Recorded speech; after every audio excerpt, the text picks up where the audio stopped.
Saya buka. Assalamualaikum warahmatullahi wabarakatuh. Selamat malam Bapak Ibu semua. Salam sejahtera juga untuk kita semua. Pada malam hari ini, kami dari Guru Inovatif Indonesia akan melanjutkan kelas penelitian korelasi untuk hari yang ketiga dari serangkaian acara yang sudah kita lakukan dalam beberapa hari ini. Di hari pertama, di hari Sabtu, kita sudah membahas mengenai konsep dasar penelitian korelasi itu apa, dan ide-idenya seperti apa. Kemudian di pertemuan kedua, di hari Senin malam, sudah dibahas oleh Pak Iqbal mengenai bagaimana menganalisis datanya. Dan yang terakhir, di malam hari ini kita akan membahas bagaimana sistematika artikel penelitian korelasi. Nanti juga akan sedikit dibahas juga contohnya seperti apa sih artikel penelitian korelasi itu. Nah, itu merupakan gambaran nanti secara keseluruhan, sehingga nantinya harapannya dengan adanya urutan materi ini, Bapak Ibu nanti sudah bisa menulis sebuah penelitian korelasi. Nanti juga akan kami infokan mungkin besok akan kami infokan ada beberapa penelitian yang bisa kami publikasikan di jurnal yang kami kelola gitu. Nanti akan kami infokan di besok mungkin ya di grup WA. Mungkin itu sedikit pengantar dari saya. Selanjutnya langsung saya beri kesempatan untuk Bapak Dr. Iqbal untuk menyampaikan materi malam ini mengenai sistematika artikel ilmiah dari suatu penelitian korelasi. Untuk Bapak Dr. Iqbal, saya persilakan. Terima kasih Prof. Randi atas waktu dan kesempatannya. Assalamualaikum warahmatullahi wabarakatuh. Selamat pagi, selamat siang, salam sejahtera untuk kita semua. Sebelum kita mulai masuk ke pembahasan tentang sistematika penulisan artikel penelitian korelasi, saya tadi ngintip di chat Zoom ada beberapa pertanyaan. Ada satu pertanyaan di sini, permintaan minta diulas sedikit cara install SPSS. Sampai sekarang belum bisa. Untuk install SPSS-nya ini dari Ibu Resti. Mungkin nanti atau besok mungkin Bu kita bisa chat via WA, nanti saya pandu langkah per langkahnya, tahap per tahapnya. Karena waktu kita hanya 1 jam 30 menit malam ini, jadi mungkin kita akan fokus dulu ke materi. Materi kita kali ini adalah tentang sistematika penulisan karya tulis ilmiah yang berhubungan dengan penelitian korelasi. Untuk share screen.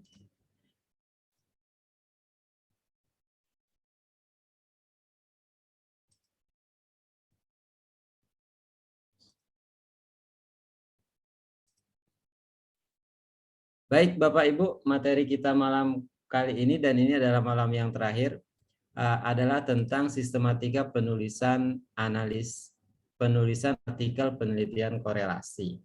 Sebelum kita masuk ke bagaimana sih cara menulis artikel yang akan disubmit di jurnal, mungkin kita perlu memiliki pemahaman yang sama dulu, artikel itu apa. Dan sebelum masuk ke artikel itu apa, kita juga mungkin perlu tahu tentang apa itu karya tulis ilmiah.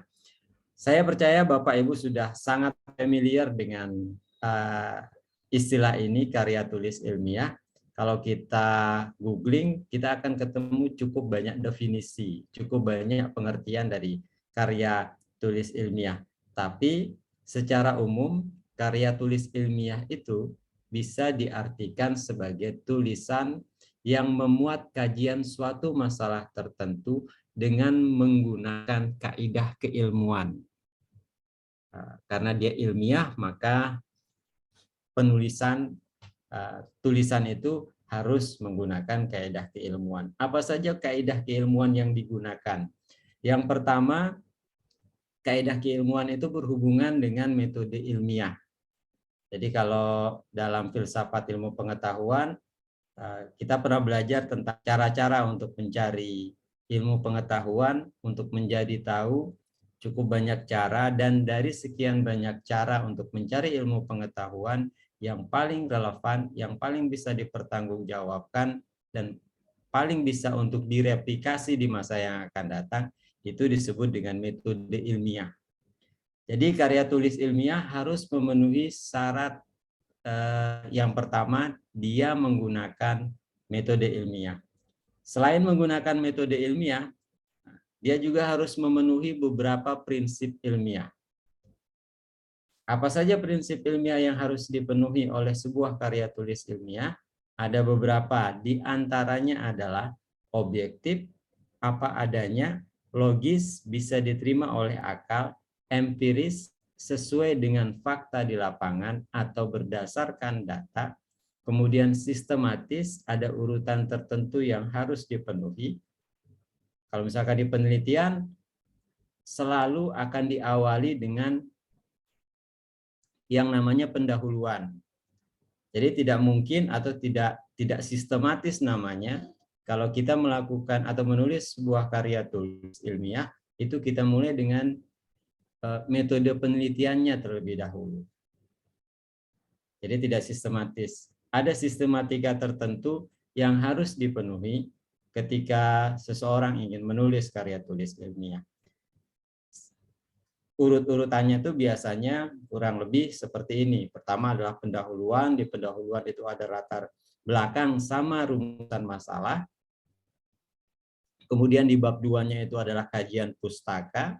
Kajian pustaka nanti mencari dasar atau basis teori yang akan digunakan, melihat penelitian yang sudah pernah dilakukan terkait tema yang sama, mengkombinasikan kedua referensi itu dalam sebuah kerangka berpikir dari perspektif dari peneliti, kemudian mewujudkan cara berpikir itu ke dalam sebuah hipotesis penelitian. Seperti itu sistematikanya, kurang lebih. Kemudian dia harus lugas, Kalau secara sederhana, lugas ini bisa dipahami dari sisi bahasa itu dia ringkas apa adanya, tidak pembahasannya itu tidak berputar-putar. Jadi langsung to the point. Langsung to the point, ringkas, tidak mutar kemana-mana. Misalkan contoh, seseorang ingin meneliti tentang motivasi belajar siswa di masa pandemi. Kalau bisa di latar belakang misalkan dia menulis, jangan diawali dengan penjelasan tentang pendidikan itu apa, terus undang-undang dasar itu, undang-undang sistem pendidikan mengatur seperti ini tentang pendidikan. Itu tidak lugas namanya. Kalau bisa dalam penelitian atau dalam penulisan karya tulis ilmiah, dia langsung ke poin yang ingin dibahas. Kalau variabel yang diangkat misalkan adalah motivasi belajar di masa pandemi, langsung di awal itu dia bercerita tentang motivasi. Tidak harus diawali dengan sesuatu yang bersifat umum. Itu lugas. Kemudian jelas itu juga berhubungan dengan empiris. Jadi dia berdasarkan dengan data. Kemudian dia konsisten itu terus-menerus. Sebuah prosedur penelitian ilmiah yang akan dituangkan dalam sebuah karya tulis ilmiah, dia harus ajak, dia perlu melalui sebuah proses. Proses itu yang dilakukan secara terus-menerus. Dia tidak bisa selesai hanya sampai di satu tahap, misalkan di metode penelitian. Jadi dia harus terus-menerus. Itu karya tulis ilmiah yang harus memenuhi kaedah penelitian. Kemudian yang berikutnya tentang karya tulis ilmiah, cukup banyak bentuk karya tulis ilmiah yang bisa kita buat atau yang bisa kita baca. Dari sekian banyak bentuk karya tulis ilmiah itu, dia bisa dibagi menjadi dua. Yang pertama adalah karya tulis ilmiah yang berdasarkan hasil penelitian. Dan yang kedua adalah karya tulis ilmiah yang berdasarkan hasil pemikiran. Apa perbedaan antara penelitian sama pemikiran? Kalau karya tulis ilmiah yang didasarkan pada hasil penelitian itu artinya penulis itu melakukan penelitian terlebih dahulu. Apakah penelitiannya harus merupakan penelitian lapangan di mana peneliti turun ke lapangan mengumpulkan data? Tidak harus. Penelitian, Bapak Ibu mungkin sudah pernah membaca, penelitian itu ada yang penelitian lapangan, ada juga penelitian yang kepustakaan. Jadi kalau penelitian kepustakaan itu Bapak Ibu tidak perlu turun ke lapangan, cukup duduk di depan laptop, mencari referensi dari internet, mencari data sekunder istilahnya, data yang berasal dari sumber kedua atau ketiga yang tidak langsung ke sumber utamanya, itu juga bisa termasuk sebagai penelitian. Kemudian tipe berikutnya dari sebuah karya tulis ilmiah itu adalah hasil pemikiran. Ini biasanya kalau Bapak Ibu yang suka merenung, suka berpikir tentang sesuatu, itu bisa menuangkannya dalam sebuah karya tulis dan itu bisa ilmiah. Syaratnya relatif sederhana, yang penting dia memenuhi prinsip ilmiah, objektif, logis, empiris, sistematis, dan seterusnya. Jadi kalau misalkan Bapak Ibu nih misalkan yang sudah cukup lama menjadi guru, misalkan kalau kemarin ada Bapak yang kelahiran di atas tahun sebelum tahun 70. Jadi kalau misalkan Bapak mulai mengajar atau menjadi guru itu di tahun 80 misalkan, itu berarti Bapak sudah mengajar selama 40 tahun. Pengalaman selama 40 tahun itu Bapak bisa tuangkan ke dalam sebuah karya tulis ilmiah. Menjadi sebuah karya tulis ilmiah, dan itu akan masuk ke tipe karya tulis ilmiah yang merupakan hasil pemikiran. Itu yang tipe karya tulis ilmiah. Kemudian selanjutnya, berdasarkan dua tipe tadi, yang kita akan fokus sekarang itu adalah karya tulis ilmiah yang didasarkan pada hasil penelitian. Ada cukup banyak bentuk juga dalam karya tulis ilmiah yang didasarkan dari hasil sebuah penelitian. Di antara jenis-jenis itu yang menarik untuk disampaikan di sini itu adalah ada 3. Yang pertama makalah, kemudian laporan penelitian, dan yang terakhir artikel ilmiah. Kalau makalah yang biasanya kita dengar mungkin ada putra-putri Bapak Ibu yang menjadi mahasiswa atau mahasiswi, makalah tugas mereka kuliah itu juga masuk ke dalam karya ilmiah. Biasanya seperti itu. Atau makalah kerja. Makalah kerja itu tulisan ilmiah yang berhubungan dengan pekerjaan atau laporan dari sebuah pekerjaan atau rencana sebuah pekerjaan akan dilakukan. Kemudian ada juga jenis karya ilmiah yang merupakan laporan dari penelitian. Biasanya yang laporan dari penelitian ini berbentuk skripsi, tesis, dan disertasi. Atau laporan penelitian yang dilakukan oleh lembaga atau sekelompok orang setelah melakukan suatu kegiatan penelitian. Laporan penelitian ini juga masuk ke dalam jenis karya ilmiah. Kemudian yang terakhir adalah artikel ilmiah. Artikel ilmiah ini merupakan ringkasan dari laporan penelitian yang ada di atasnya. Laporan penelitian kemudian diringkas, itu menjadi sebuah artikel ilmiah. Mungkin ada Bapak Ibu yang kemudian bertanya, apakah ketika saya ingin membuat sebuah artikel ilmiah, saya harus melakukan penelitian yang lengkap terlebih dahulu? Apakah saya harus melakukan penelitian seperti skripsi, tesis, atau disertasi? Jawabannya tidak harus, Bapak Ibu. Apalagi Bapak Ibu sudah kuliah, sudah selesai kuliah, dan sekarang tidak lagi menyusun yang namanya skripsi, tesis, disertasi. Kalau kita menyusun skripsi, tesis, disertasi itu waktunya akan sangat lama. Kenapa? Karena dia isi skripsi, tesis, disertasi itu dia relatif banyak. Karena dia banyak, dia akan membutuhkan waktu yang lebih lama. Karena itu ketika Bapak Ibu ingin membuat karya tulis ilmiah, maka bisa langsung membuatnya dalam bentuk artikel ilmiah. Kenapa artikel ilmiah? Karena dia ringkas, karena dia padat, karena dia lugas, langsung ke poinnya. Kalau Bapak Ibu pernah melihat artikel-artikel yang di jurnal, itu jumlah halamannya itu tidak terlalu banyak. Ada yang 6, mungkin maksimal 15 halaman. Dibandingkan, coba Bapak Ibu bandingkan dengan skripsi. Skripsi mungkin kalau berdasarkan pedoman di kampus itu minimal 60 halaman isinya saja. Bandingkan dengan artikel ilmiah yang hanya kita anggaplah 10 halaman. 10 berbanding 60. Jadi kalau Bapak Ibu ingin menulis artikel ilmiah itu akan jauh lebih mudah daripada Ibu membuat penelitian atau laporan penelitian dengan format skripsi, tesis, atau disertasi. Itu jenis-jenis karya ilmiah yang didasarkan pada hasil penelitian.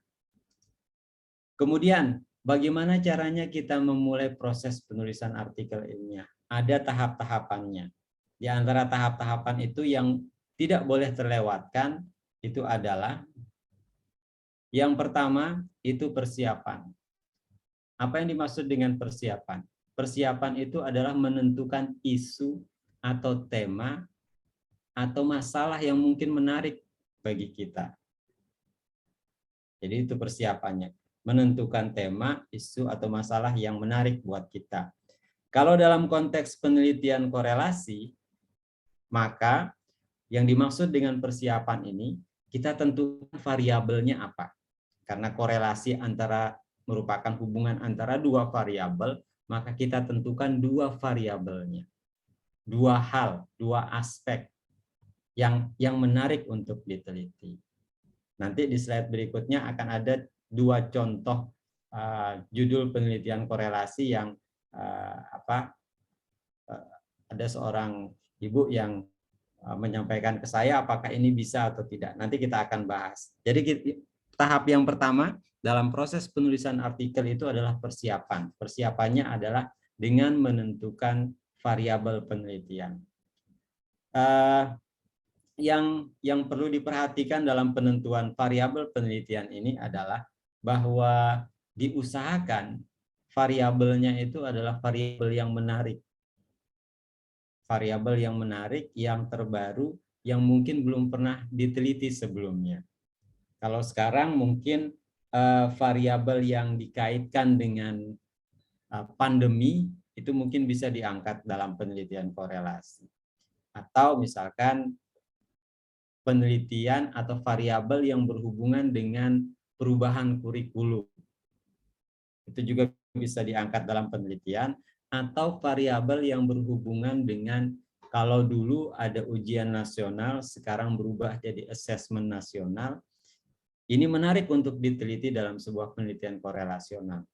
Kenapa? Karena penelitian terkait asesmen nasional ini tidak hanya bisa dipotret dari sisi siswa, tapi juga bisa dipotret dari sisi guru. Mungkin Bapak Ibu yang siswa-siswinya sudah mengikuti asesmen nasional itu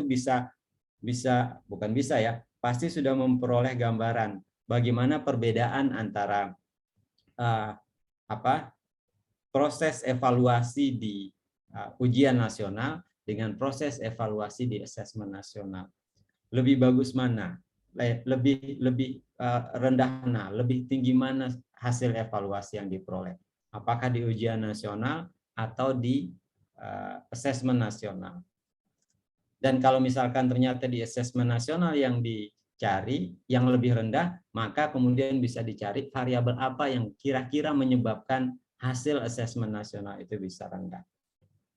Jadi yang ingin saya tegaskan di sini bahwa dalam tahap pertama penulisan artikel, persiapan itu maksudnya adalah kita menentukan variabel apa yang akan kita teliti. Berapa banyak variabel yang kita tentukan? Karena kita akan menganalisisnya menggunakan analisis korelasi produk momen, maka jumlah variabel yang kita angkat itu cukup 2 saja. Kemudian setelah kita menentukan variabel yang akan kita angkat atau akan kita teliti, langkah selanjutnya adalah melakukan studi pustaka. Apa yang dilakukan dalam studi pustaka? Fokus ke variabel penelitian. Misalkan Bapak Ibu mengangkat penelitian tentang variabel X-nya adalah tentang kompetensi profesional guru, kemudian variabel Y-nya itu motivasi belajar siswa, contoh misalkan kompetensi profesional guru dan motivasi belajar siswa. Maka daftar referensi, daftar pustaka yang dicari itu adalah terkait dengan dua variabel itu. Terkait dengan dua variabel itu. Terkait dengan kompetensi profesional guru, terkait juga dengan motivasi belajar siswa. Jangan cari daftar pustaka yang tidak terkait dengan dua variabel itu. Langsung fokus mencari daftar pustaka yang membahas tentang dua variabel tersebut. Kemudian daftar pustakanya atau kepustakaannya kita pakai itu bentuknya apa? Cara paling praktis itu adalah mencari buku, kemudian artikel. Bapak Ibu, kadang-kadang kalau kita tinggal di daerah yang jauh dari kota, kemungkinan besar kita kesulitan dalam memperoleh buku-buku yang diperlukan.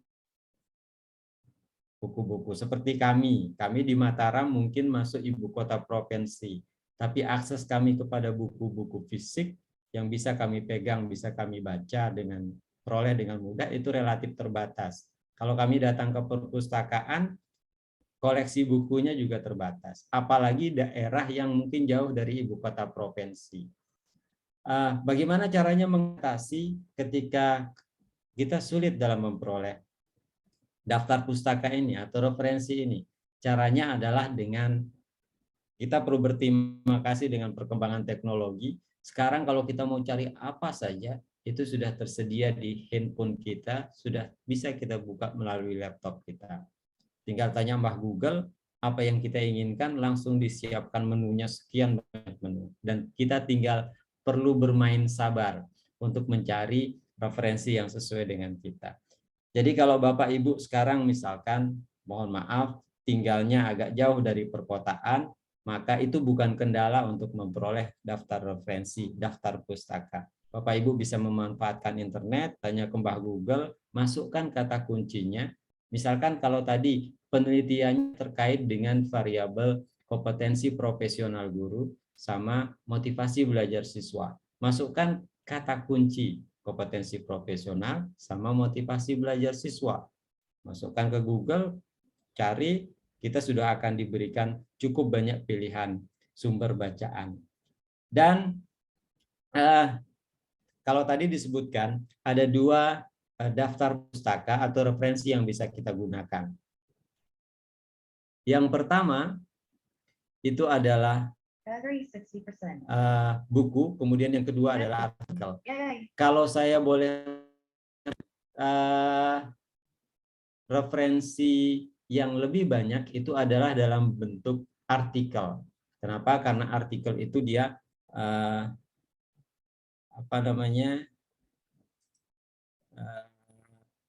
lebih ringkas, lebih singkat, dan kita bisa mengambil inti-intinya saja. Kemudian langkah selanjutnya, langkah ketiga dari proses penulisan artikel adalah penentuan metode penelitian.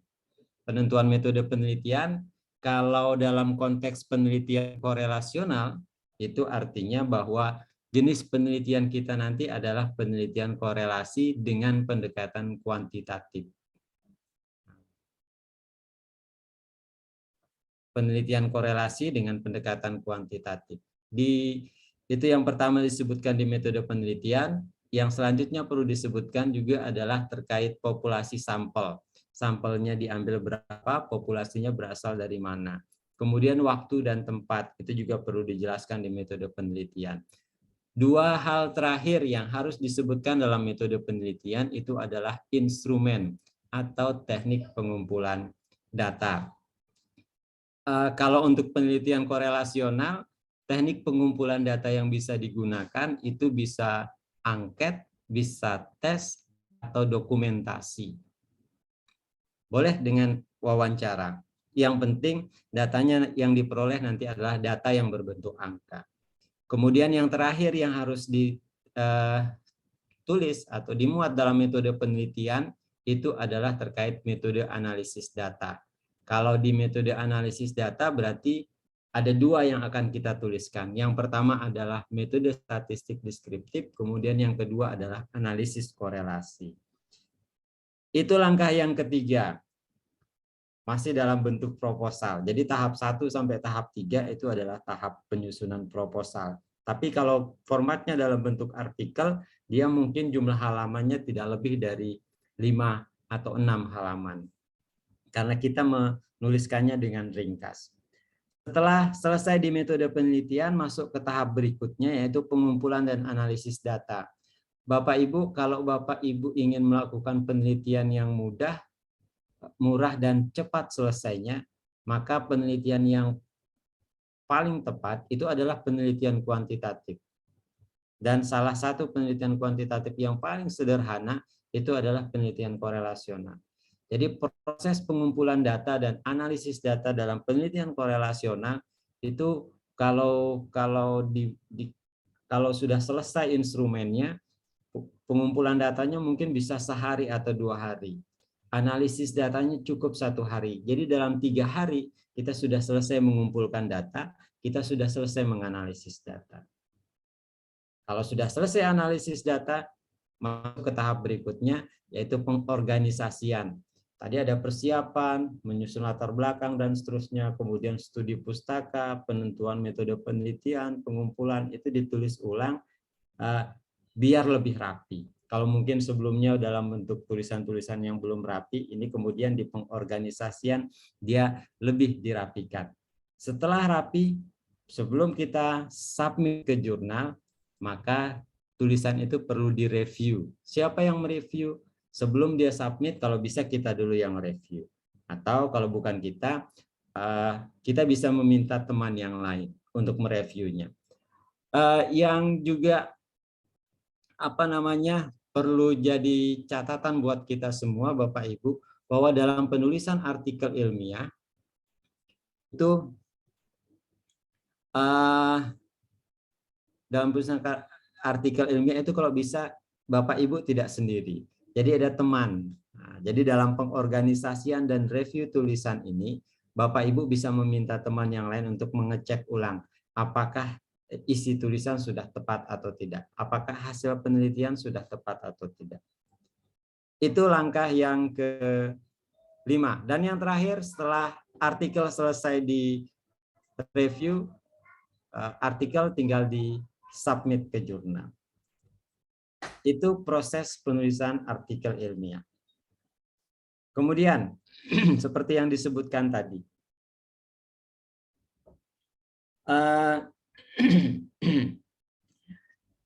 di sini ada 2 contoh judul penelitian korelasional. Tadi sore saya chat dengan Ibu, maaf saya lupa namanya. Ada 2 judul yang diajukan. Yang pertama adalah korelasi penggunaan komik pembelajaran Canva dengan motivasi belajar siswa SMKN 2 Sukorejo di masa pandemi. Terus judul yang kedua, korelasi penggunaan komik pembelajaran Canva dengan prestasi siswa pada mata pelajaran Bahasa Indonesia kelas 10. Ibu, Bapak Ibu, kalau ngelihat dari 2 judul ini, maka yang bisa saya gambarkan, yang saya bisa bayangkan itu adalah bahwa penelitian ini bisa masuk ke penelitian korelasi. Cuman karena ada di situ ada kata penggunaan, maka dia seperti PTK, penelitian tindakan kelas. Apa tindakan yang diberikan? Tindakan yang diberikan adalah penggunaan komik pembelajaran. Terus karena dia PTK, nanti skenarionya, jadi dari satu kelas, Bapak Ibu membagi kelas itu menjadi dua kelompok. Satu kelompok diajarkan menggunakan komik pembelajaran, kemudian kelompok 2 tidak menggunakan komik itu. Kemudian setelah selesai perlakuan diberikan tes. Jadi ada tes untuk motivasi belajar, ada tes untuk hasil belajar siswa dalam mata pelajaran bahasa Indonesia. Dan dua penelitian ini Bapak Ibu sebenarnya bisa dilakukan bersamaan. Jadi treatment kita berikan perlakuan penggunaan komik itu selama 2 minggu misalkan, selama 2 minggu, kemudian setelah 2 minggu kita berikan pengukuran apa yang diukur, motivasi belajarnya diukur, dan prestasi belajarnya juga diukur, atau hasil belajarnya juga diukur. Dengan itu maka Bapak Ibu minimal bisa menghasilkan 3 artikel. Apa saja 3 artikel itu? Artikel itu adalah yang pertama. Yang pertama, sebentar saya akan membesarkan highlight-nya dulu. Yang pertama, artikel yang mengangkat ini. Korelasi antara penggunaan komik dengan motivasi belajar. Kemudian yang kedua, artikel yang membahas tentang penggunaan komik, korelasinya dengan prestasi belajar.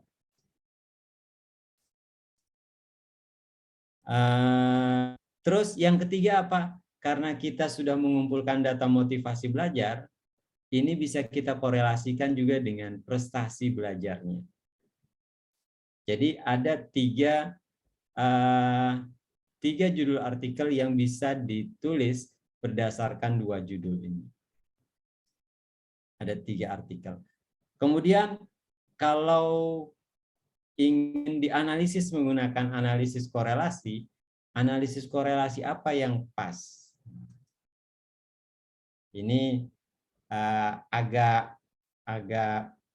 apa namanya tricky juga dalam penentuan metode analisisnya. Karena penelitian ini adalah penelitian tindakan kelas, ada tindakan yang diberikan, penggunaan komik, dan tindakan itu diberikan pada 2 kelompok yang berbeda. Ada 2 kelompok berbeda, satu diberikan tindakan, satu tidak diberikan tindakan. Maka kalau sudah seperti ini, maka datanya itu adalah data kategorik atau ordinal. Ada kategori yang diberikan perlakuan, ada kategori yang tidak diberikan perlakuan. Kalau sudah ada variabel yang datanya kategorik, maka analisis datanya nanti kalau mau menggunakan korelasi, maka korelasinya adalah korelasi chi-square, bukan lagi korelasi produk moment. Kenapa? Karena variabel X-nya yang penggunaan komik pembelajaran Canva ini adalah data dengan skala ordinal atau kategorik. Sedangkan kalau misalkan kita ingin meneliti variabelnya, misalkan kita fokus ke motivasi belajar dan prestasi belajar, maka datanya kalau motivasi biasanya diukur dengan angket. Kalau angket datanya nanti adalah interval. Kalau prestasi belajar itu diukur dengan tes, datanya juga interval. Karena sama-sama interval, baru analisis yang bisa digunakan itu adalah analisis korelasi produk moment. Itu untuk contoh judul penelitiannya. Kemudian, bagaimana struktur penulisan artikel untuk penelitian korelasi? Bapak Ibu, sebenarnya tidak ada perbedaan antara penelitian korelasi atau bukan korelasi. Jadi selama dia penelitian, maka struktur artikelnya kurang lebih seperti ini. Selama artikelnya didasarkan pada hasil penelitian. Unsurnya ada beberapa unsur. Yang pertama adalah judul. Judul, penentuan judulnya itu kalau bisa dibuat menarik. Dibuat menarik. Dengan jumlah kata yang tidak lebih dari 13 kata. Bahkan ada jurnal yang membatasi maksimal 12 kata untuk judul. Menarik itu Kenapa harus menarik? Karena kadang-kadang orang ketika membaca sebuah judul, kalau dia sudah tidak menarik, orang tidak ingin membaca isinya. Jadi kalau bisa judulnya dibuat menarik. Bagaimana caranya membuat judul yang menarik? Salah satunya seperti yang disebutkan tadi, kalau bisa variabel yang diangkat itu adalah variabel yang baru atau variabel yang terkini atau masalah yang saat ini sedang ngetren. Itu salah satu cara untuk membuat judul menarik. Itu unsur yang pertama dari sebuah artikel ilmiah. Kemudian, unsur berikutnya, bagian berikutnya dalam sebuah artikel ilmiah itu adalah abstrak. Abstrak ini adalah ringkasan dari artikel yang akan kita buat. Jumlah katanya adalah antara 150 sampai 350 kata. Isinya apa saja di abstrak? Isi abstrak itu tujuan, metode penelitian, hasil analisis, dan yang terakhir adalah kesimpulan. Jadi di abstrak tidak perlu lagi kita menuliskan latar belakang atau manfaat atau rumusan masalah. Ada apakah boleh tujuan ini diganti dengan rumusan masalah? Boleh. Tapi itu tergantung style dari masing-masing peneliti atau penulis artikel. Ada yang menuliskan rumusan masalah, ada yang menuliskan tujuan. Tapi kalau Bapak Ibu membaca beberapa artikel atau banyak artikel di jurnal, maka yang sering disebut itu bukan rumusan masalah, tapi tujuan. Kenapa tujuan? Karena dari tujuan sudah akan tergambar rumusan masalah yang diteliti. Itu unsur yang kedua dari artikel ilmiah. Apapun bentuk penelitiannya Bapak Ibu, kurang lebih struktur artikelnya seperti ini. Kemudian bagian yang ketiga dari artikel ilmiah itu adalah pendahuluan. Pendahuluan ini memuat 3 unsur, 3 aspek, 3 hal. Yang pertama adalah pendahuluan, kemudian tinjauan pustaka, kemudian metode penelitian. Seperti tadi yang disebutkan, ada pendahuluan. Pendahuluan itu isinya latar belakang, rumusan masalah, kemudian manfaat penelitian.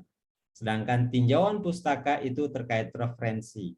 Referensinya ada 2 jenis, ada yang berupa buku, ada yang berupa artikel. Dan ini disajikan dengan sangat ringkas. Kemudian yang terakhir yang ada di pendahuluan, jadi kalau dibuat poin-poin, jadi poin yang ketiga dari artikel itu pendahuluan, kemudian isi pendahuluan adalah ada latar belakang, kemudian tinjauan pustaka, kemudian ada metode penelitian. Metode penelitian juga dibuat ringkas, langsung poinnya saja. Jadi di metode penelitian Bapak Ibu, kalau Ibu menulis artikel, misalkan penelitian Bapak Ibu adalah penelitian korelasi. Penulis atau peneliti tidak lagi perlu mendefinisikan atau menjelaskan apa itu penelitian korelasi. Jadi seperti itu artikel. Jadi langsung dituliskan bahwa penelitian ini merupakan penelitian korelasi dengan pendekatan kuantitatif. Titik, selesai. Tidak perlu kita jelaskan penelitian korelasi adalah penelitian yang mencari pola hubungan antara variabel X dengan variabel Y. Sedangkan penelitian kuantitatif adalah penelitian yang berbasis pada data angka dan seterusnya dan seterusnya. Tidak perlu, cukup langsung menuliskan penelitian ini adalah penelitian korelasi dengan pendekatan kuantitatif. Selesai. Demikian juga dengan di bagian populasi dan sampel. Bapak Ibu kalau ngelihat skripsi, tesis atau mungkin disertasi, kalau ada bagian populasi dan sampel, di situ penulis itu sering sekali mendefinisikan, menjelaskan dengan panjang lebar. Populasi misalkan, populasi menurut si A pengertiannya ini, menurut si B seperti ini, menurut C seperti ini. Jadi populasi adalah ini. Di artikel itu tidak perlu dilakukan. Kenapa? Karena artikel itu adalah ringkasan dari laporan penelitian. Populasi itu langsung kita sebutkan siapa, sampelnya ada berapa, ditentukan dengan cara apa. Tanpa menyebutkan definisi populasi itu apa, sampel itu apa, itu tidak perlu. Kemudian demikian juga dengan instrumen. Instrumen yang digunakan misalkan adalah angket. Bapak Ibu tidak perlu mendefinisikan angket itu adalah ini. Skala yang digunakan adalah Likert dari 5 pilihan, kami mengambil 4. Tidak perlu, langsung disebutkan saja bahwa instrumen penelitian ini adalah angket, titik, selesai. Demikian juga di bagian yang terakhir di pendahuluan di metode analisis data. Metode analisis data juga cukup disebutkan poinnya, langsung ke intinya. Kalau misalkan Bapak Ibu menggunakan analisis korelasi produk momen, langsung disebutkan data yang diperoleh dianalisis menggunakan metode analisis korelasi produk momen. Selesai. Tidak perlu lagi menuliskan rumus, tidak perlu lagi mendefinisikan apa itu korelasi produk momen, tidak perlu. Langsung poinnya saja. Kenapa tidak perlu? Karena orang yang membaca itu membaca artikel kita itu biasanya sudah punya gambaran. Dan kalau dia mau detailnya lebih banyak, dia bisa mencari di sumber yang lain. Karena ini adalah artikel itu adalah laporan hasil penelitian yang berbentuk ringkasan, bukan buku metode penelitian. Jadi definisi-definisi itu diusahakan tidak dituliskan. Itu yang pendahuluan. Kemudian setelah pendahuluan, subbab berikutnya atau bagian berikutnya dari sebuah artikel itu adalah hasil penelitian. Apa hasil penelitiannya? Pertama kita deskripsikan data, kemudian yang kedua kita jelaskan, kita ceritakan hasil analisis korelasinya. Kalau korelasinya menggunakan produk momen, kita sebutkan karena korelasi produk momen itu proses perhitungannya singkat, bisa kita tuliskan di hasil atau cukup dengan menuliskan hasil korelasinya. Nilai korelasinya adalah 0,637 misalkan. Langsung disebutkan. Dengan taraf signifikansi 0,032 misalkan.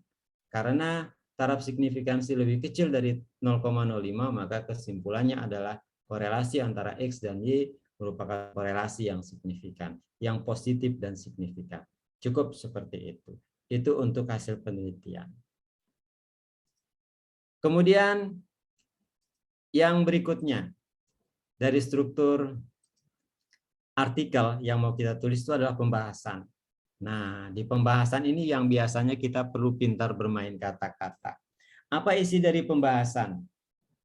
Pembahasan itu adalah gabungan dari hasil penelitian,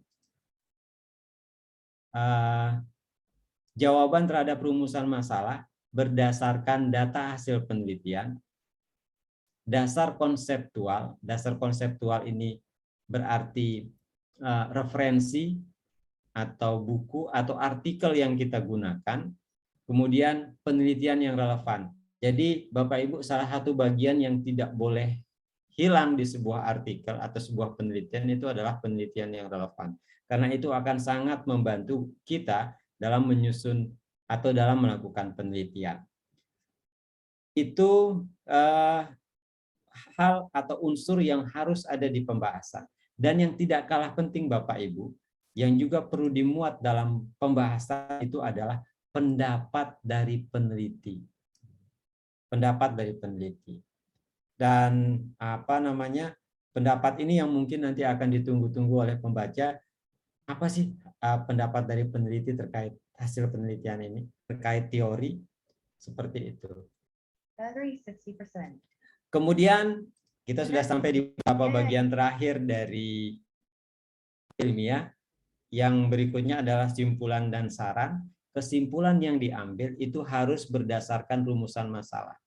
Kalau rumusan masalahnya adalah bagaimanakah korelasi antara X dan Y, maka kesimpulannya juga berbunyi seperti itu.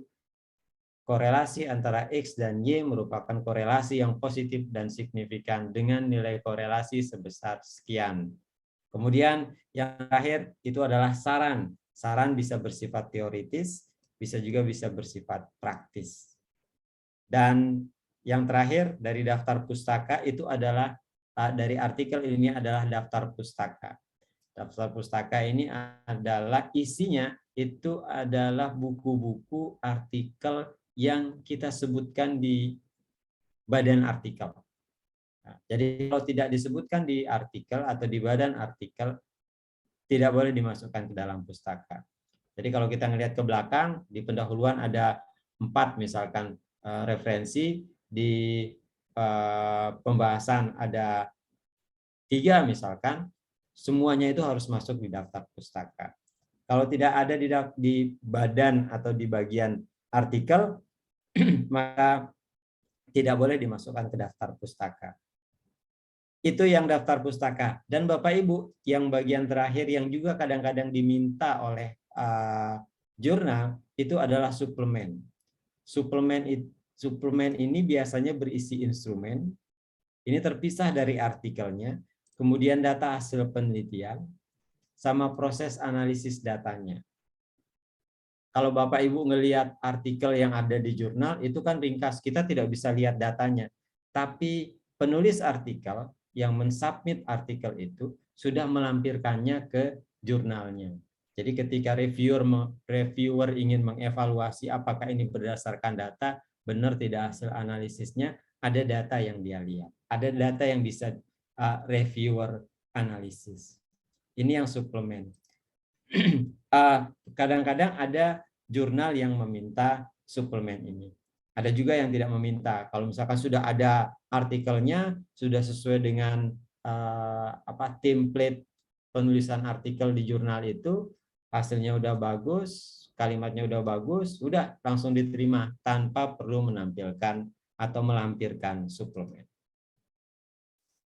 Itu yang struktur. Kemudian yang terakhir adalah proses publikasi artikel ilmiah. Kalau artikel yang kita buat sudah selesai, langkah berikutnya adalah publikasi, Bapak Ibu.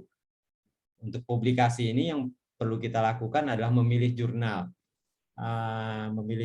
Kalau bisa jurnal yang dipilih itu adalah jurnal yang kalau bisa terakreditasi.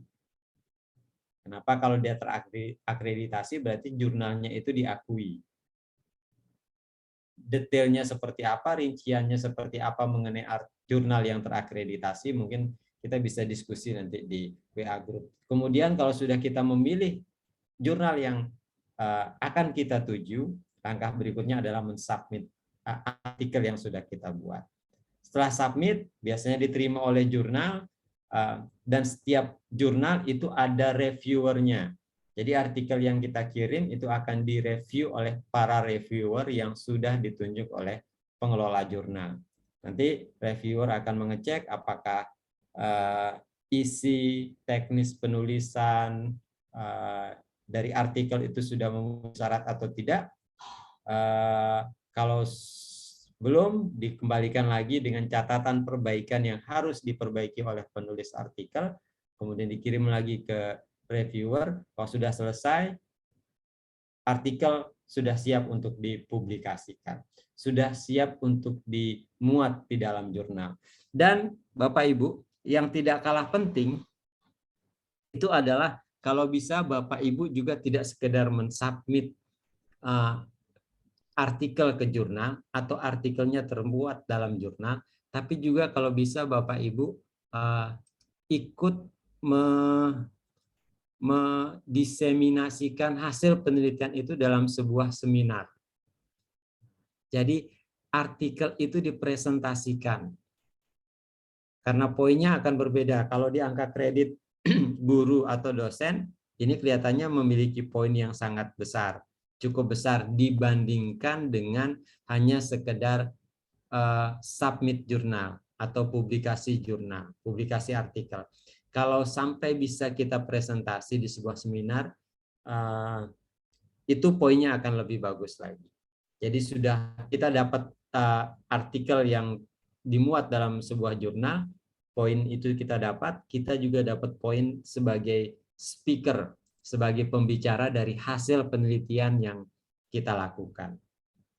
Dan di masa pandemi sekarang cukup banyak seminar-seminar yang dilakukan secara online, dan baik di skala lokal, nasional, bahkan internasional. Kalau Bapak Ibu sering googling itu jadwal seminar akan banyak kita temukan. Dan yang berhubungan dengan pendidikan itu adalah salah satu seminar yang paling banyak dilakukan. Jadi mungkin Bapak Ibu kalau sudah pernah mensubmit artikelnya ke jurnal, mungkin perlu naik level lagi ke mempresentasikan hasil penelitian itu dalam sebuah seminar yang dilakukan secara daring. Oh, nanti biayanya bagaimana, Pak? Biayanya bervariasi. Kalau kalau pas murah bisa 100, 150, 200 ribu itu kita sudah bisa mendaftar sebagai speaker, sebagai presenter. Itu proses dari publikasi artikel ilmiah. Tahap-tahapannya dari awal, apa itu KTI dan publikasinya. Itu yang dapat saya sampaikan, kurang lebihnya mohon maaf, kita bisa teruskan dengan diskusi. Seperti itu Pak Randi. Oke, baik, terima kasih Bapak Dr. Iqbal atas penyampaian materinya. Selanjutnya, kami buka sesi diskusi Bapak Ibu, masih ada sekitar 30 menitan, bisa Bapak Ibu manfaatkan untuk diskusi. Yang ingin bertanya secara langsung pada Dr. Iqbal, bisa langsung klik tombol raise hand. Bisa juga Bapak Ibu bertanya melalui chat yang ada di Zoom. Silakan bisa tuliskan pertanyaannya, nanti akan direspon oleh narasumber. Yang pertama, langsung saya beri kesempatan untuk Bapak Badirun. Silakan dari Unhas, silakan Bapak. Ya, ya baik. Assalamualaikum warahmatullahi wabarakatuh. Waalaikumsalam warahmatullahi wabarakatuh. Ya, materi yang disajikan ini menurut saya menarik sekali ya, karena dibahas dari tahap-tahap awal, tahapan-tahapan dari awal penulisan itu artikel sampai dengan publikasi. Di sini mungkin saya bukan bertanya ya, tapi hanya sharing atau diskusi. Ya, ada beberapa yang saya diskusikan di sini. Kemarin tuh untuk pertemuan yang kedua atau pertama ya, saya terlewatkan itu untuk korelasi. Apakah dia harus diuji asumsi klasik atau tidak perlu? Itu untuk korelasi. Kan kalau regresi linear atau berganda itu kan harus uji asumsi klasik dulu, baru di regresi atau di berganda ya. Sementara kalau korelasi ini apakah harus uji asumsi klasik atau tidak perlu? Itu yang pertama. Yang kedua, sebagai tambahan bahwa kalau artikel ilmiah bereputasi internasional itu seperti dijelaskan tadi, saya mohon maaf, dijelaskan tadi bahwa kalau misalnya judulnya itu motivasi belajar, itu cukup dijelaskan motivasi saja. Tapi kalau untuk jurnal internasional itu atau artikel internasional itu harus dimulai dari yang hal umum dulu, ya, hal umum dulu baru masuk ke inti pembahasannya. Itu sepengetahuan saya, itu yang kalau penulisannya. Terus yang kedua, biasanya kalau di dalam penulisan artikel atau dalam hal ini skripsi, tesis, dan disertasi, ada universitas tertentu yang menyarankan bagi mahasiswa bahwa kalau artikel itu harus 80%. Sementara kalau menggunakan buku, itu cukup 20%. Kenapa? Karena kalau artikel itu kan up to date. Ada yang pada saat kita submit atau orang mempublikasikan artikelnya itu otomatis sudah direview berulang-ulang kali. Beda kalau buku. Kalau buku kan mungkin tidak terlalu seketat artikel. Makanya di universitas tertentu, terutama misalnya di Unhas itu mahasiswanya itu harus 80% artikel dan 20% buku. Seperti itu. Baik, terima kasih. Terima kasih Bapak Badirun. Bisa direspon Pak Iqbal atas pertanyaannya. Ada beberapa hal. Yang pertama tentang uji asumsi Bapak ya. Untuk uji asumsi, korelasi, untuk analisis korelasi itu tergantung analisis korelasinya Bapak. Kalau analisis korelasi yang kita gunakan itu adalah analisis korelasi produk momen, maka ada asumsi yang harus dipenuhi. Apa korelasinya untuk produk momen? Asumsinya cuma satu, normalitas. Uji normalitas. Apakah sampel penelitian itu berasal dari populasi yang berdistribusi normal atau tidak? Cuman ada perbedaan pendapat di karangan para ahli itu mengenai apakah normalitas data ini harus diuji atau tidak. Apakah normalitas data ini harus diuji atau tidak? Kalau kita pinjam mazhabnya, pinjam istilah di UIN misalkan ada mazhab-mazhab, maka untuk jawaban pertanyaan ini itu ada 2 mazhab. Ada mazhab yang mengatakan asumsi normalitas tidak perlu diuji. Kenapa? Karena kalau penelitian kita skalanya kecil dengan sampel yang relatif sedikit, cakupan populasinya juga tidak populasi yang besar, maka akan sulit sekali memenuhi asumsi normalitas. Asumsi normalitas itu kan kurang lebih bunyinya ketika kelompok sampel diperbanyak, kelompok sampelnya kemudian kita ambil sebuah rata-rata, maka rata-rata itu akan mendekati rata-rata populasinya. Sedangkan sampel kita sedikit gitu loh. Jadi ada pendapat yang mengatakan untuk normalitas tidak perlu diuji. Dan kalau saya memilih mending tidak usah diuji kalau misalkan sampel kita sedikit. Kecuali kalau sampel kita banyak sampai beberapa ratus atau bahkan sampai ribuan dalam survei misalkan, maka uji normalitas itu menjadi penting. Tapi kalau misalkan penelitian kita hanya di satu sekolah, kalau saran saya sih, kalau menurut saya maka uji normalitas tidak perlu dilakukan. Itu untuk yang korelasi product moment. Sedangkan untuk ada analisis korelasi yang lain, ada chi-square sama korelasi peringkat rank dari Spearman. Karena kalau chi-square sama rank Spearman, kalau di statistik itu dia masuk ke statistik non parametrik. Jadi dia tidak ada uji asumsi, tidak harus memenuhi asumsi tertentu. Jadi tidak ada uji normalitas, tidak ada uji yang lain, linearitas dan lain sebagainya seperti di regresi. Jadi yang untuk analisis korelasi, kalau analisis korelasinya adalah product moment, maka dia bisa menggunakan uji asumsi. Asumsinya adalah uji normalitas. Itu pun kalau peneliti ingin melakukannya. Tapi kalau peneliti juga ingin melewati, tidak melakukan uji normalitas, ada referensi yang membolehkan itu. Itu untuk uji asumsi. Kemudian, ya Bapak, yang kedua terkait pembahasan dari umum ke khusus. Kalau misalkan kita membahas tentang motivasi, yang saya maksudkan adalah kita jangan membahas yang umum. Yang umum itu misalkan kita menyebutkan, misalkan secara umum sekali ya dengan global. Di paragraf pertama kita mengatakan bahwa pendidikan itu adalah hak setiap warga negara misalkan. Itu terlalu umum, jauh sekali nanti mau turunnya ke motivasi. Jadi kalau saya akan langsung mengatakan bahwa menjelaskan tentang motivasi dan langsung ke detail yang lebih banyak lagi. Tidak dimulai dengan sesuatu yang umum. Tapi itu kembali ke style dari penulisnya sendiri, style dari penulis artikelnya.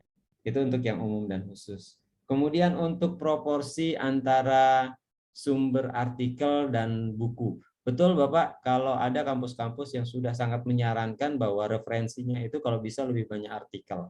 Saya setuju juga dengan itu karena artikel itu lebih mudah ditemukan sekarang ketimbang buku. Itu salah satu penyebabnya. Selain karena kalau buku itu di luar negeri, dari informasi yang saya terima, penulis buku itu tidak bisa sembarangan menulis buku. Misalkan buku metode penelitian, itu ada prosesnya, ada proses editing, ada proses reviewer. Nah, kalau kita di Indonesia, yang penting kita bisa nulis, kita bisa ngetik, ambil sana, ambil sini, tanpa proses editing reviewer, jadilah itu buku. Berbeda dengan artikel yang ada proses yang harus dilalui untuk bisa di-submit di jurnal. Jadi saya setuju kalau Bapak Ibu misalkan mau melakukan penelitian korelasi, referensinya akan lebih baik kalau merujuk pada artikel. Kurang lebih seperti itu Pak Badrun.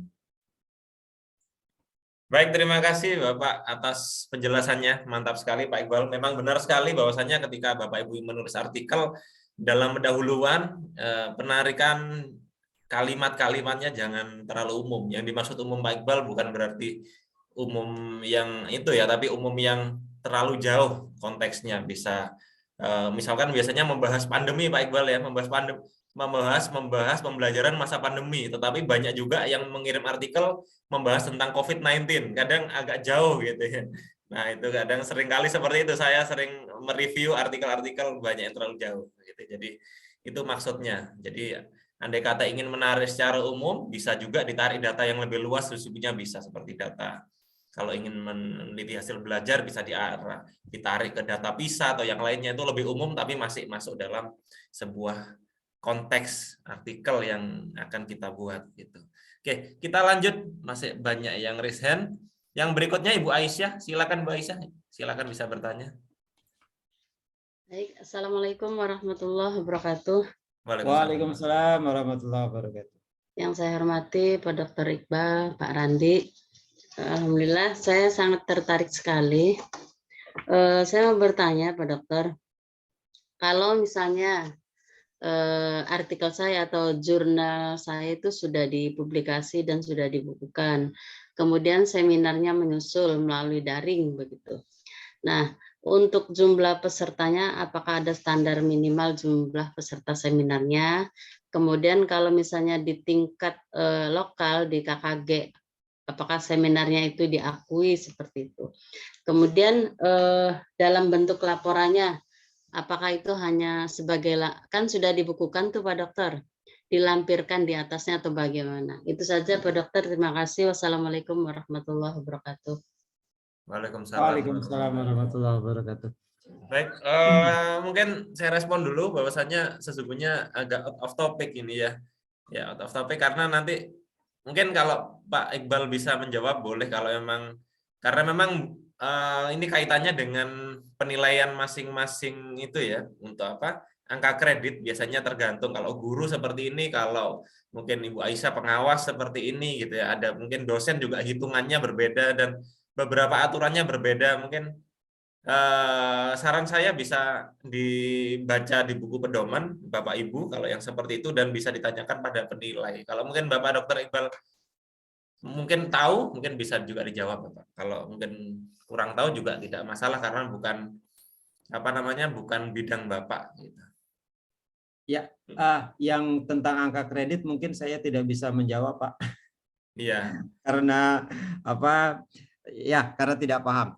Tapi yang Ya. bisa saya jawab itu terkait dengan peserta di seminar. Kalau batasan jumlah peserta seminar sebenarnya tidak ada, Ibu. Terus apakah yang misalkan seminarnya itu di KKG, kelompok kerja guru Bu ya, kalau saya tidak salah, itu boleh Bu. Kalau menurut saya itu boleh, selama itu dilakukan, selama seminar itu memang benar dilakukan dan biasanya ada recordnya, ada digital recordnya. Seperti kita sekarang, kalau kita nge-zoom ada pelatihan dan itu diunggah ke YouTube, itu bisa jadi bukti bahwa seminar itu sudah dilakukan. Jadi kurang lebih seperti itu. Untuk batasan jumlah peserta seminar tidak ada aturan berapapun jumlah peserta seminarnya. Kemudian untuk KKG apakah itu diakui? Kalau menurut saya itu pasti diakui, apalagi itu di lingkungan sendiri. Itu kurang lebih Ibu Aisyah.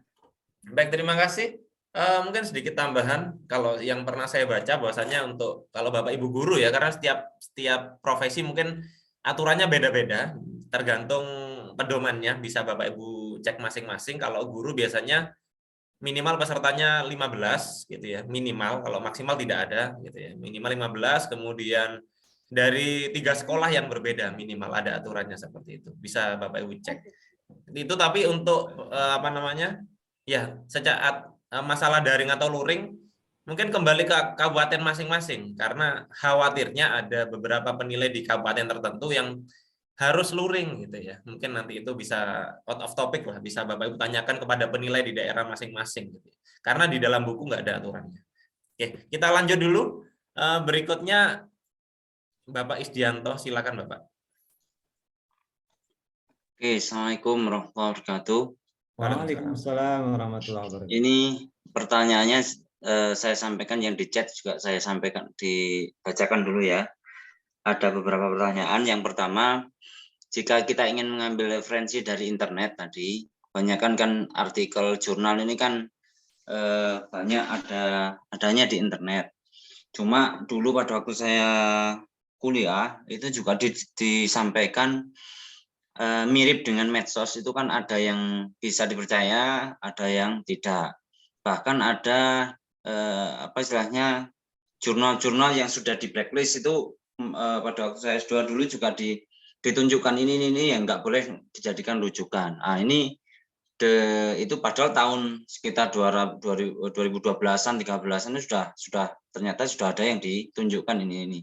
Sekarang kan lebih banyak lagi mungkin karena apa istilahnya setahunnya sudah berkembang banyak. Nah, ini untuk memperoleh jurnal yang istilahnya apa istilahnya yang sudah bisa diakui bahwa boleh mengambil dari artikel yang ada di jurnal ini itu caranya bagaimana?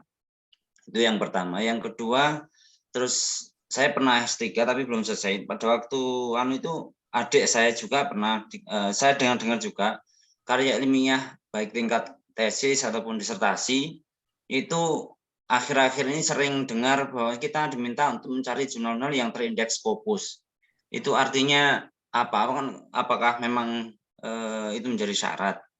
Terus yang ketiga, pertanyaan yang ketiga ini, seringkali kita membuat penelitian ataupun membuat artikel mungkin sering kalau terutama yang S3 mungkin ya, biasanya kan luar negeri itu mesti masuk istilahnya, atau penelitian-penelitian yang dilakukan di luar negeri itu masuk. Apalagi tingkatnya mungkin S3 tadi. Padahal kalau kita meneliti tentang kebijakan, contohnya saya dulu pernah mau meneliti masalah kebijakan kementerian yang berhubungan dengan standar nasional pendidikan, itu saya ambil beberapa saja. Pada waktu itu dosen minta data sekunder gak apa-apa tapi nasional.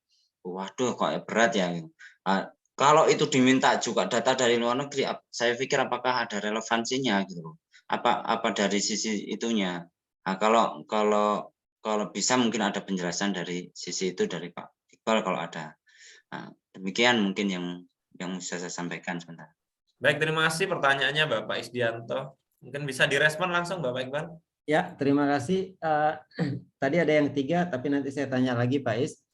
Untuk yang pertama, kalau kita mengambil referensi dari internet, apa saja yang harus kita perhatikan karena informasi dunia maya itu lebih banyak hoax atau cukup kita mencari jurnal dan artikel yang sudah dipercaya. Kalau biasanya Pak Is, Bapak Ibu, yang terkait dengan artikel itu apalagi dia merupakan hasil dari penelitian, itu dia termuat dalam jurnal. Dan memang kita harus akui bahwa tidak semua jurnal itu baik, ada juga jurnal yang tidak baik. Tidak baik dalam artian artikel-artikel yang dimuat itu tidak mudah atau sulit untuk dipertanggungjawabkan hasilnya. Terkait tentang itu, kalau saran saya, Pak Is, kalau kita ingin mencari ke jurnal, nah ini relevan dengan pertanyaan yang kedua, dengan terkait dengan jurnal yang terindeks Scopus. Scopus itu apa? Scopus itu adalah lembaga pengindeks jurnal. Dia memberikan peringkat kepada jurnal. Semakin sedikit nilai indeksnya, maka dia akan semakin tinggi kualitas dari jurnal itu. Kenapa dia semakin tinggi?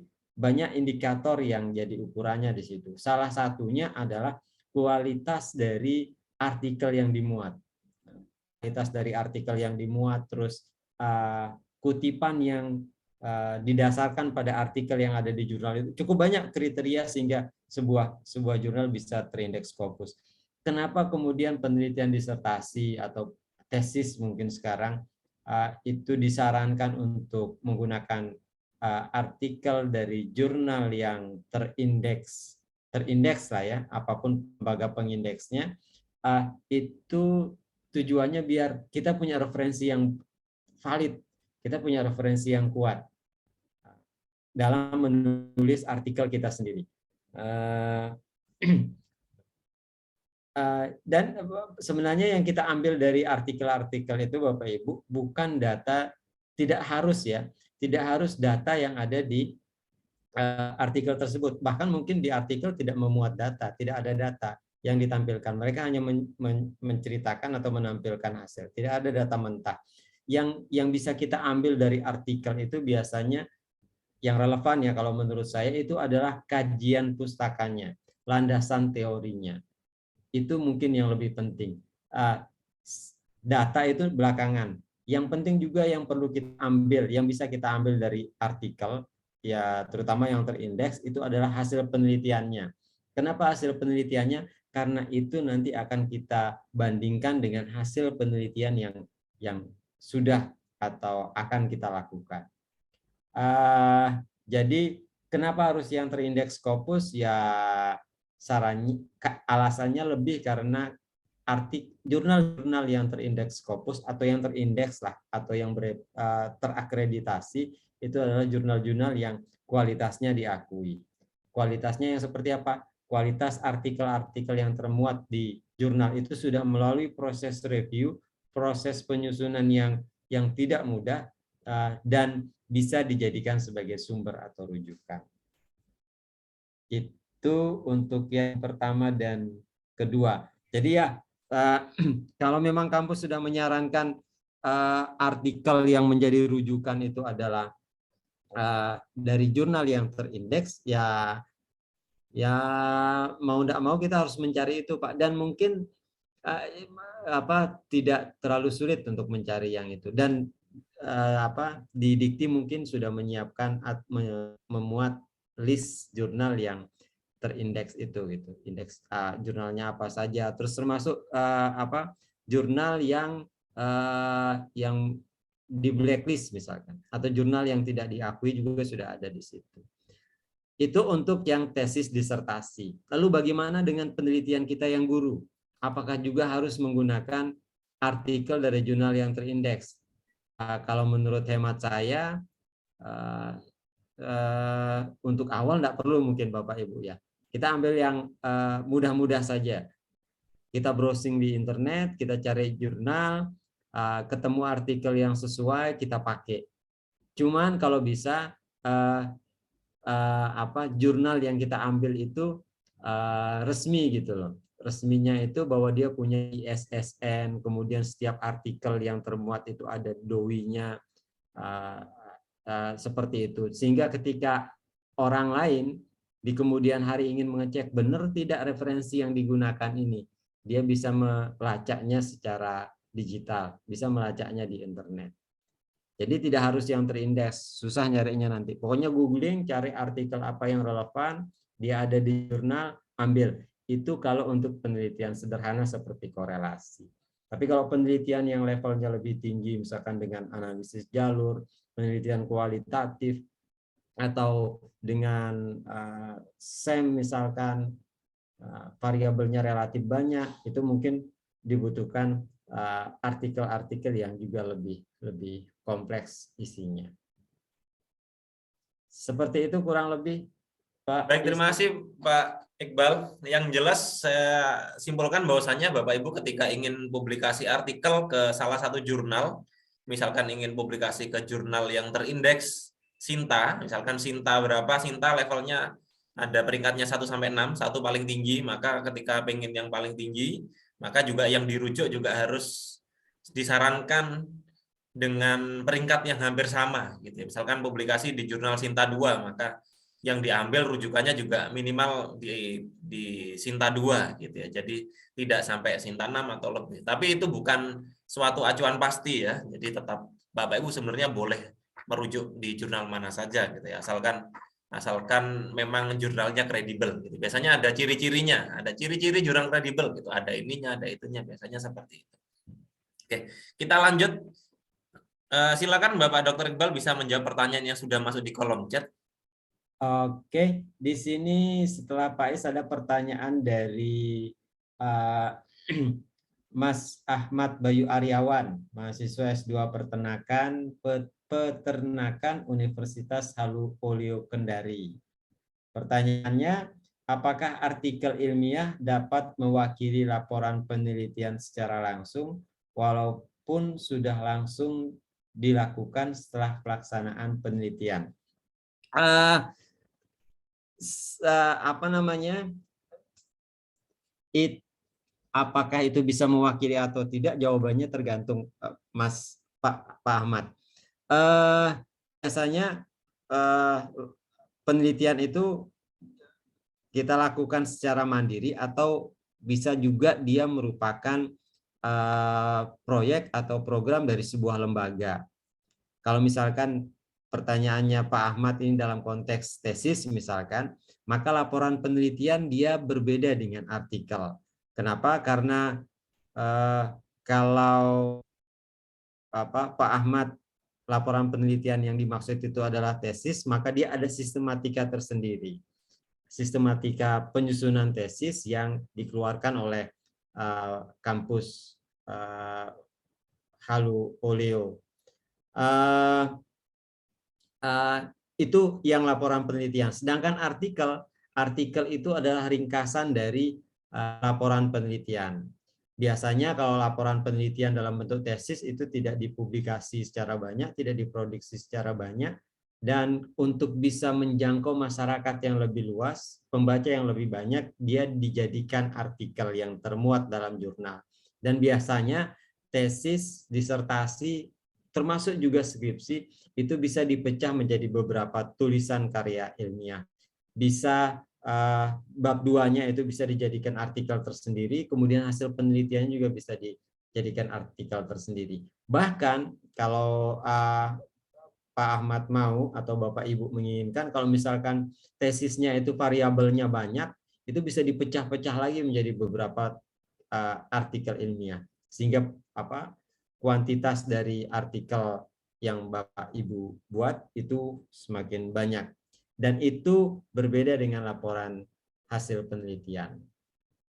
Itu yang untuk Mas Pak Ahmad Bayu Aryawan dari Kendari. Ini Pak Bayu sepertinya ingin merespon Bapak. Silakan Pak Bayu, Mas Bayu. Ya, terima kasih Pak atas kesempatannya. Assalamualaikum warahmatullahi wabarakatuh dan salam guru penggerak, salam pelajar Pancasila. Terima kasih atas kesempatan yang diberikan. Saya Bayu mohon izin untuk off cam karena laptopnya biasa pakai lalot.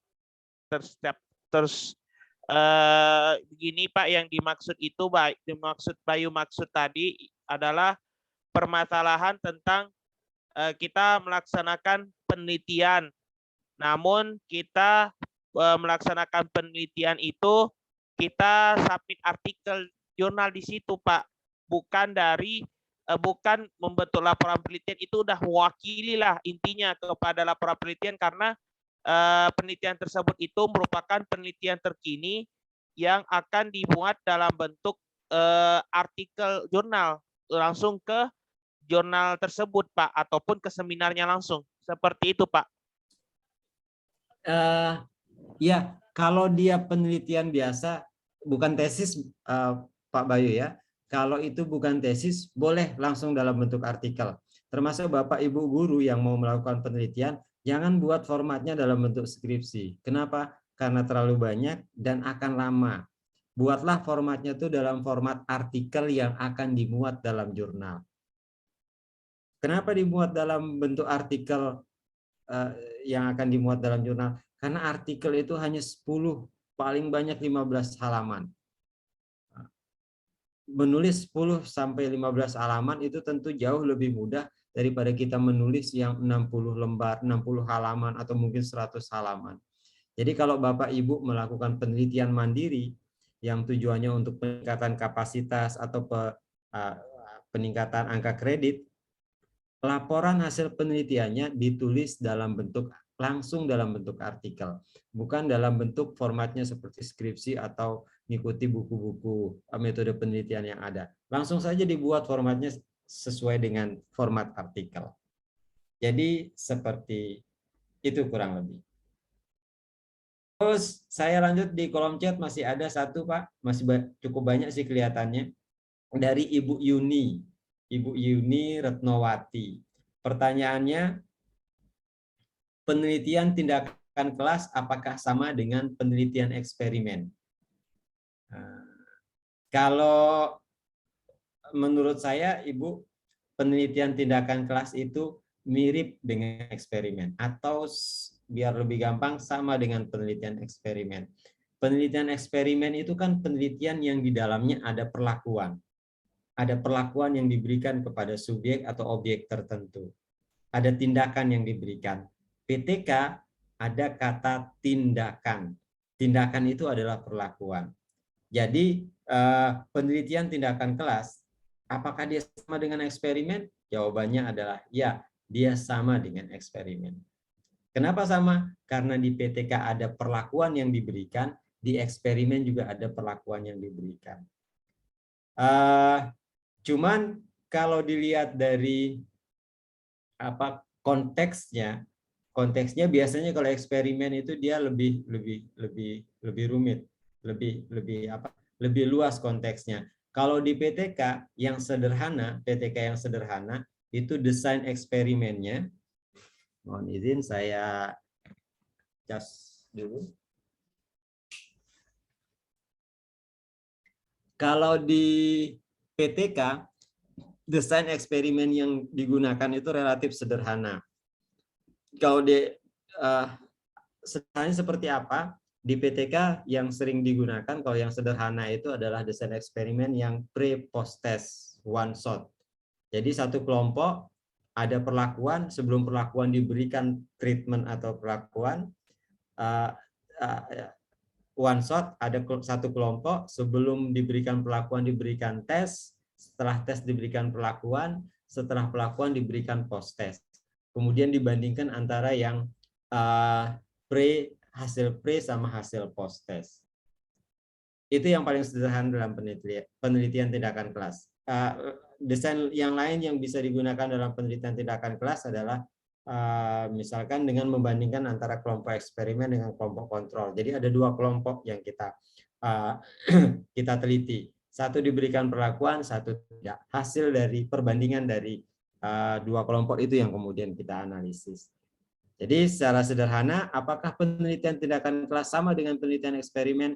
Jawabannya adalah sama, karena di dalamnya sama-sama ada tindakan. Bedanya kalau eksperimen mungkin bisa di luar kelas, kalau PTK itu harus di dalam kelas. Sesuai dengan namanya, penelitian tindakan kelas. Dan yang paling mungkin untuk melakukan PTK itu adalah guru kelas atau guru mata pelajaran. Itu untuk Ibu Yuli. Masih cukup banyak nih Pak Randi pertanyaannya. Ya. Mungkin saya rasa cukup Bapak karena keterbatasan waktu. Artinya ketika mungkin Bapak Ibu yang lain belum terjawab pertanyaannya boleh lanjut di chat ya. Nanti besok akan dijawab oleh Pak Iqbal. Gitu nggak Pak ya? Oke, silakan, Ya. silakan. Oke, sebelum saya akhiri, mungkin Pak Iqbal bisa memberikan pesan-pesan untuk Bapak Ibu. Ya, singkat saja mungkin Pak Randi, Bapak Ibu, saya menyampaikan materi ini bukan berarti saya yang lebih paham, lebih tahu. Kalau saya dibandingkan dengan Bapak Ibu yang pengalamannya belasan tahun, puluhan tahun sebagai guru, apa yang Bapak Ibu peroleh dari pengalaman itu jauh lebih tinggi tingkatannya dibandingkan dengan apa yang saya ketahui. Karena itu